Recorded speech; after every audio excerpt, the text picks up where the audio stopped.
See my friends, this is New York today. It's too much of snow everywhere. I'm walking the snow. My feet are getting inside the snow. इन्हीं है बर्फ पई हुई है आज कि अपने पैर इसने बच्चे खेल रहे हैं. Small kids are playing. It's nice. We made a nice mountain.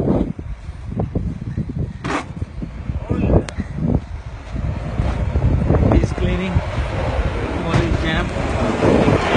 After cleaning the roads. Everywhere is jam. इतनी बर्फ पई हुई है. इस साल की पहली बर्फ पई है और इन्नी हैवी. तुम देख रहे हो सारा कुछ चलने की जगह नहीं है. मेरे पैर पूरे बर्फ नाल भरे हुए हैं. जिथे देखो पैर वड़ जाता बर्फ के. बहुत ज़्यादा बर्फ हैगी है.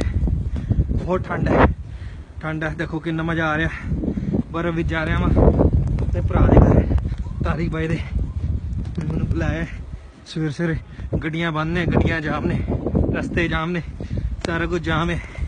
फिर वसी आम चलते यूं ही रुक जाता हूँ मैं. कहते कहीं खो जाता हूँ मैं. क्या यही स्टॉर्म है? हाँ यही स्टॉर्म है. देखो हुणी ट्रक साफ करके गया. गड्डियां जा नहीं पा रही. इन्ना स्टॉर्म है तुसी कुछ देख नहीं सक रहे.